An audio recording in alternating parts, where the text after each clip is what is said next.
মানুষ আমাদের জিজ্ঞেস করে ভোট দিব করে, ভালো মানুষের ভোট দিয়ে আমাকে জিজ্ঞেস করে। হ্যাঁ, সেদিন ঢাকা গেছে, আমাদের কেন বললো যে ভোট দিবেন, ভোট কারে দেওয়া আপনি বলে দেন। আমি বললাম ভালো মানুষের ভোট দিয়ে।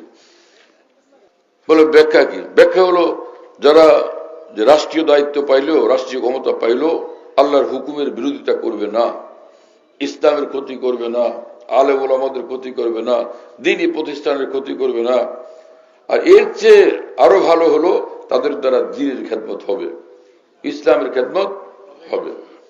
কি কথা বুঝুন না? বলে যে আমার এলাকায় যদি এরকম লোক না পায় তাহলে উপায় কি? এরকম লোকই পাইলাম না যার দ্বারা দ্বীনের খেদমত হবে, ইসলামের খেদমত হবে। অথবা পাইলাম কিন্তু উনি যে ধরাশায়ী হবেন এটা চূড়ান্ত, ধরাশায়ী হবেন। কি কথা বুঝেন না? মানে ফেল করবেন যে এটা ফাইনাল। সকলের ভোট যখন ঘোষণা হবে, যখন ভোটের রেজাল্ট ঘোষণা হবে, অমুকে পাইছেন 2 লাখ, অমুকে 2.5 লাখ, অমুকে 1 লাখ 1.5 লাখ, আর এই ইসলামের প্রতিনিধি পাইছেন 5,000। এটা ইসলামের জন্য সম্মান? কোন জন্য ইসলামের জন্য এবং ইসলাম ওলার জন্য সম্মানের বিষয় না। এক তো সমগ্র দুনিয়া ইসলামের বদনাম হবে, ইসলাম পন্থীদের বদনামই হবে আন্তর্জাতিক পৃথিবীতে। নম্বর 2, আরেকটা বিষয় হলো যে এই লোক যখন ফেলই করবে তো ভোট দিতে হয় যাতে সে আমাদের আদর্শের প্রতিনিধিত্ব সে করতে পারে। গিয়া সে আদর্শের প্রতিনিধিত্ব করতে পারবে না, এটা চূড়ান্ত। তাহলে তার ভোট দেওয়ার কি অর্থ আছে? কোনো লাভ নাই, কোনো ফায়দা নেই। কি কথা বুঝেন? কোনোই অর্থ নাই, কোনোই ফায়দা নেই। কেন সেই লোকটাকে ভোট দেওয়া হবে? সে তো প্রতিনিধিত্ব করতে পারবে না, এটা তো ফাইনাল, এটা তো চূড়ান্ত। কি কথা বুঝেন নাই? যোগ্য ব্যক্তিকে ভোট দেওয়া চাই। সে যোগ্য হলো কোন জায়গায়? আল্লাহ তাআলা আমাদেরকে হেফাজত করেন। যার যার বুঝ।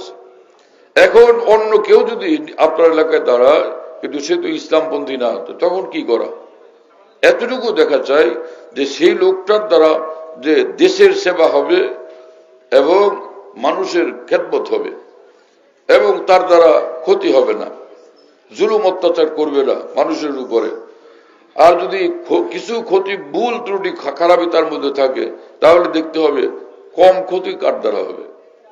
কি কথা বুঝেন নাই? এটা শরীয়তের বিধান আছে।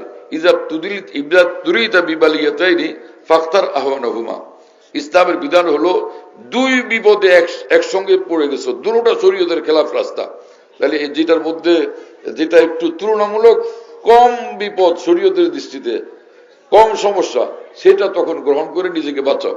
যেমন এক লোকের ধরছে সন্ত্রাসীরা, সন্ত্রাসীরা ধরছে, এই আমি মুতলাম 1 বোতল, এইগুলো খাবি, আর নাহলে শুয়োরের গোশত খাবি। কি কথা বুঝেন নাই? ও পেশাব করছে, হয় এইগুলি খাবি আর নাহলে শুয়োরের গোশত খাবি, আর এই 2টার একটা করতে হবে, আর না হলে তোরে আমি সোজায় জবাই করবো। এখন ওই লোক চায়, আয় আল্লাহ, এই পৃথিবীতে আরো কিছুদিন বাঁচতে চাই, আপনাকে আরো কিছুদিন ডাকতে চাই, আমি আপনাকে আরো অনেক অনেক সিজদা করতে চাই, আপনার নাম অনেক জপতে চাই, হ্যাঁ, আপনার কোরআন অনেক পড়তে চাই, আপনার ঘরের জিয়ারত, হজ আমি আরো করতে চাই। তো এখন কি করা? এই লোক আরো কিছুদিন আল্লাহর জন্য বাঁচতে চায়। এখন এই লোক কি করবে?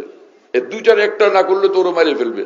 এই ক্ষেত্রে তো তার 2টার একটা খাওয়া জায়েজ আছে শরীয়তে, কিন্তু 2টার মধ্যে কোনটা খাওয়া উচিত?